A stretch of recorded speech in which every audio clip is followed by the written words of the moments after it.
Hey team, Patrick here, and in today's lesson I want to show you how spin is created on the ball in tennis. Now this concept can be applied to any shot and any spin. It's a subject that's often misunderstood by many players and even coaches, so we might be busting some myths out there today. So let's get into it. Firstly, we need to understand that spin is simply created between a contradiction in where my racket is facing, so the angle of my strings at contact, and the direction my racket is traveling, the path my racket is traveling on as I hit the ball. Now, I don't know about other countries, but the acronym we use in the British tennis coaching system, right from your level 1 coaching course, and that we'll use today, is PASS, which stands for path, angle, and speed. And like I said, this can be applied to any spin and any shot, whether it's a serve, a volley, a backhand, but I'm going to talk about it on the forehand today, demonstrate it on the forehand, and we'll cover all of the other shots in a future video. So on my forehand, there are 4 ways that I can get this ball to move or spin. I can hit with topspin, where it travels end over end away from me towards my opponent forwards, or I can hit with slice, which would be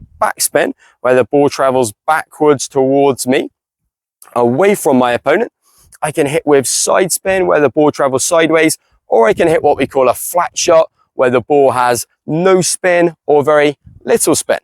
So if I want to hit a flat shot, I'm going to have my strings angled forwards in the direction I want the ball to go, and I'm going to swing through the ball in that same direction. Whereas if I want to hit with topspin, I'm going to need a more vertical path, a more upwards path, and I'll demonstrate it on the Topspin Pro here. So best to illustrate this, so I've still got my strings facing forwards, but I'm going to swing from low to high, and it's my racket moving up the back of the ball here that's causing the ball to spin.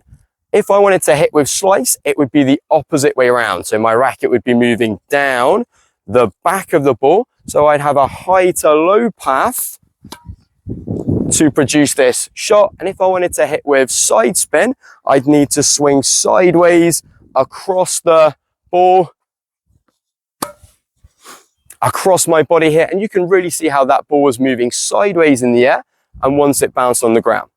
Now notice for all of those shots, I had my strings facing forwards towards my target here. And what was changing to create these different spins was the path that I was moving the racket on. So my strings were facing forwards, but I was changing the path to hit with different spins. Now, yes, the pros might have their strings angled slightly downwards, so what we'd call slightly closed sometimes, if they were trying to hit with a lot of topspin, and they might have the racket slightly open, so slightly facing up towards the sky in this position, if they were trying to play with slice and backspin. But in my experience, for club players, you want to think about having your strings facing the target, so being perpendicular to the net in this position, as most players are too open with the racket, whether they want to play with slice or topspin.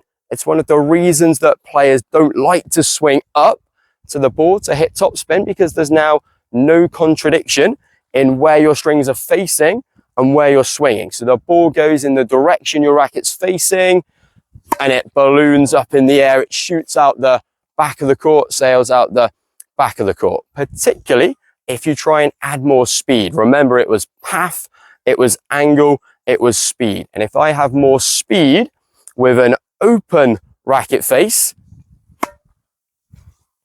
well, all of that speed of my racket is going to be turned into speed on the ball, and the ball is just going to go even further. Whereas if I had my racket facing forwards and I swing upwards, well, now the speed of my racket is going to be turned into this spin and this curve, and I'm going to have more margin for error and more safety. So if you want to know if your ball has spin on it or not, you can not only look at the flight of the ball, but also pay attention to the sound. The sound is going to be very important, and it goes from this sort of duller thud here to more of a high-pitched sound where you can really, what you're hearing is the strings moving up the back of the ball. We've just got to get away from this idea of swinging, get our head around the idea of not swinging in the same direction we want the ball to go, but swinging past the ball in the direction you want the ball to spin. And on any shot, the more spin you want to produce, it's just more of a difference, more of a contradiction in where your strings are facing and where you're swinging. So if I wanted to hit with a lot of topspin, I'm going to have my strings slightly closed, slightly down towards the ground, and I'm going to swing very steeply upwards. Whereas if I wanted to hit with less spin, I'm going to bring these angles closer together where my racket's going to face more forwards and I'm going to swing more through the ball. So it's not black and white, whether I'm hitting with spin or without spin, and spin is more on a spectrum where I can vary the amount of spin I put on each shot. So you can see it's that simple. It's not like these phrases that we might have heard where we get told to sort of roll over the ball on our forehand or carve around the side of the ball on our serve. This is just going to be too difficult to time. You'll know that you've really mastered this on, let's say, for example, the topspin, where the faster you can swing, the slower the ball will travel. I think of somebody like Nadal.